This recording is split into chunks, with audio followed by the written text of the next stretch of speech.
It's Hunter and Cece. Sorry, it's still very hot in here, but the show must go on. Thank you for tuning in, really. I appreciate it. Today is episode 29, Genesis 16. And let's see. It's very hot here. I'm thinking of recharging my air conditioner anyway and let it leak out just so I can have air conditioning for a few months. I'm going to call somebody on Monday. Okay. Genesis 16, episode 29. And here we go. Hagar and Ishmael.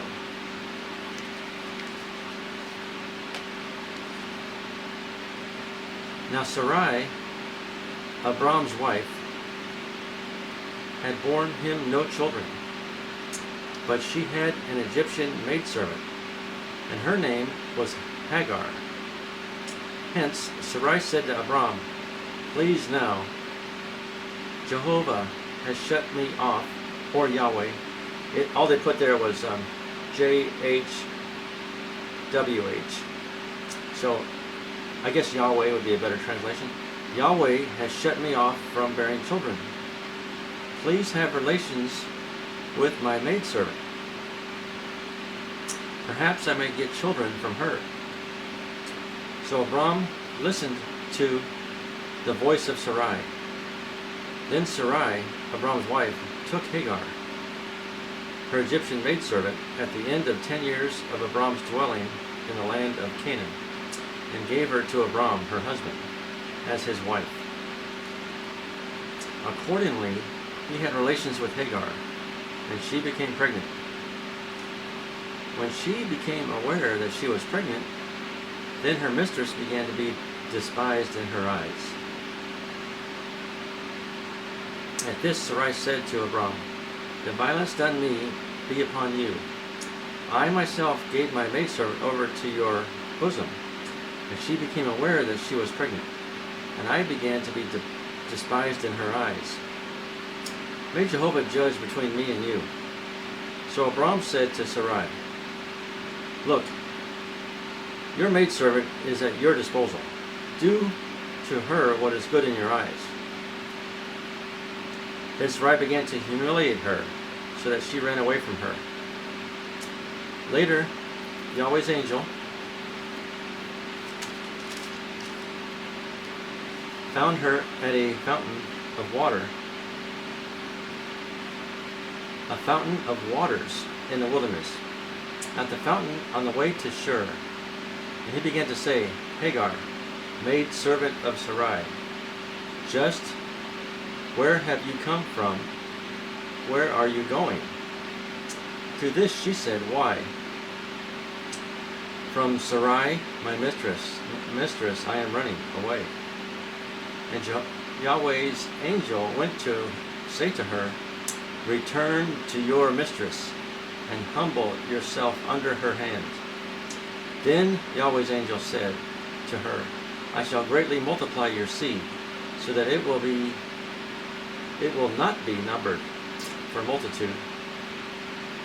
Further,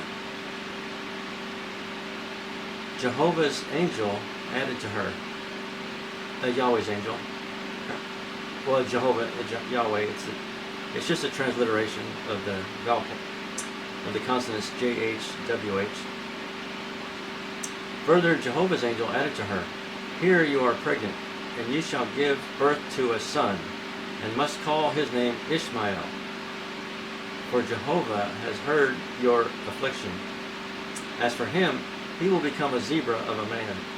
His hand will be against everyone, and the hand of everyone will be against him. Before the face of all his brothers, he will face all his brothers. He will tabernacle." Then she began to call the name of Jehovah, who was speaking to her, "You are a God of sight." For she said, have I here actually looked upon him who sees me? That is why the well was called Ber Lahai Roi. Here it is between Kadesh and Bered. Later on, Hagar bore to Abram a son, and Abram called the name of his son Hagar, whom Hagar bore, Ishmael. And Abram was 86 years old at Hagar's bearing Ishmael to Abram. Okay, that's end of Genesis, verse chapter 16 of Genesis. And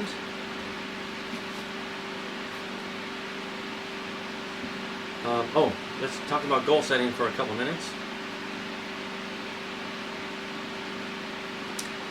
It's very important to make goals. So when you're setting a goal, what you're doing is tricking your subconscious into being more productive to work towards that goal. So you start focusing on what you think you need, because most people get what they need, not what they want. So in your mind, you got to think about the goal that I really need this. This is very important, and I need it because, and that's very important. You make up some reasons why you need that new job, to help your children, to get move to a better neighborhood where there's no less crime, etc., etc. Maybe you need to buy a minivan, so you need to have more income to get the minivan. So set your goal, and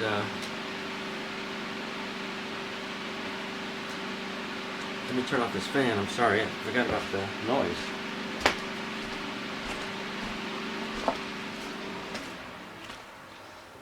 I had that fan going. It wasn't even pointed toward me, and probably ruined this recording. So goal setting can be very important. Well, it is very important, and can change your life if you constantly make little goals.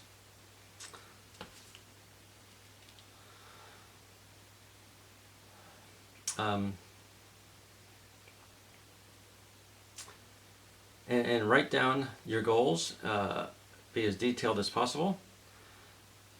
And these are guidelines, so from week to week, feel free to change them to whatever is working and whatever seems to make sense in your situation, because things change. You might have to move, or maybe you accomplish one goal, so you have to move up to another one. Stay focused on your goals and remind yourself daily. Eventually your mind will start to change, and you'll start to notice you're moving towards your goal. Then a situation will come up, and that you wouldn't have, before that you wouldn't have noticed it. But now that you're concentrating on your goal, you'll be noticing all these different situations that can get you closer to your goal. You become more aware of them. It's just like the way when you get a new car. Let's say you got a Toyota Camry. Now all of a sudden, everywhere you go, you see Toyota Camrys. Before, you never noticed them. But now you're thinking about Toyota Camrys, so you start to see them. It's the same thing with goals and opportunities. Let's say your goal is to get a better job, so you're going to start looking at these advertisements that people are hiring, or the bulletin board in the office that says we're hiring for this position. If you want to move up in the company, apply to this position.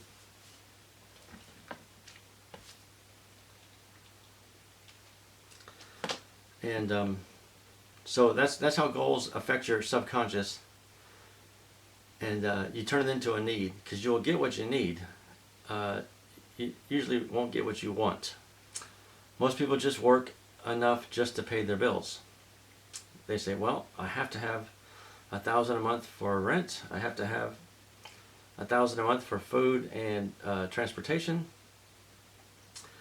and anything else is gravy. So this is my situation. So they end up only making like $2,200. So their gravy is very thin. So I just, but now I realize this. I'm trying to change my future and make bigger goals, and I'm telling myself I need more, because I need to be able to help my kids and my nieces and nephews, even my brothers. So I'm trying to double, triple my income. Okay, folks, thanks very much for tuning in. This is a short episode. It was a short chapter, and it's very hot. I need to go take another shower. Thank you very much. I really appreciate you tuning in. Please like and subscribe. I appreciate it. God bless you, and have a great rest of your week.